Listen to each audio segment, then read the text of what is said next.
Most crimes end with answers. This one didn't. No names. No arrests. No explanation. 7 people were shot inside a quiet bowling alley, and 2 men walked out as if nothing had happened. February 10th, 1990, morning time. In Las Cruces, New Mexico, a small bowling alley had just opened. Nothing was unusual. Cash was being counted. The floor was being cleaned.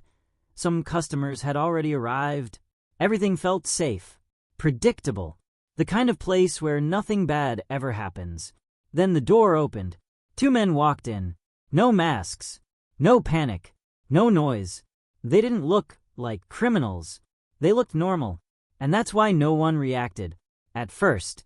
But within moments, everything changed. A gun appeared. Then another. And just like that, control shifted to them. No shouting. No chaos. Just quiet authority. Everyone inside was ordered to move to the back. Employees. Customers, children, no one resisted, because in their minds this was just a robbery, something they could survive.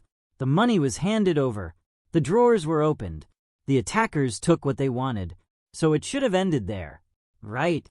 But it didn't, because after they got the money, they didn't leave. That's where everything broke. They forced everyone into a small room, no space to run, no place to hide, and then, the first shot. It wasn't rushed. It wasn't random.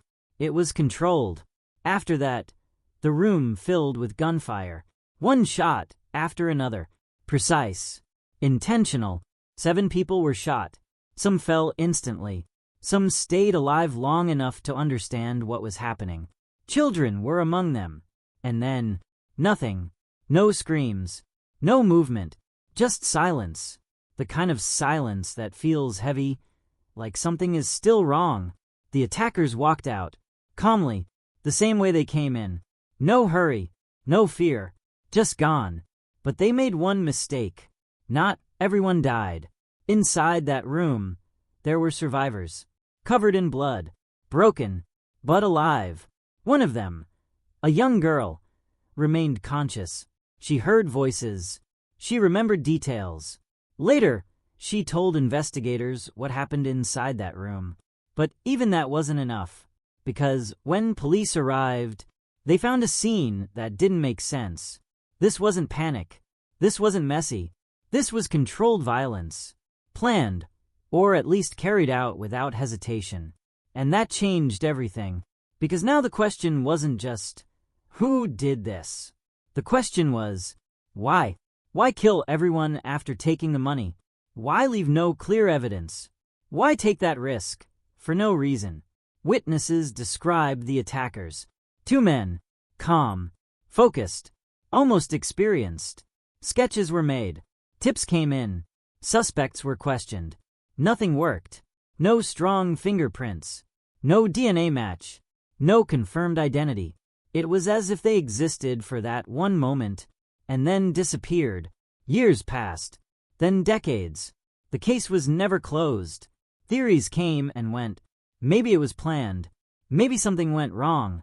Maybe the victims saw something they weren't supposed to see. But nothing was ever proven. And that's what makes this case different. Because most crimes leave something behind. A mistake. A trace. A reason. This one left nothing. Only questions. And somewhere out there, the people responsible continued living their lives, eating meals, walking among others, blending in, completely normal, while 7 victims were left behind as nothing more than a memory. No justice, no closure, just a moment that never ended.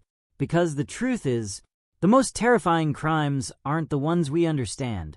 They're the ones that never make sense. And this one still doesn't.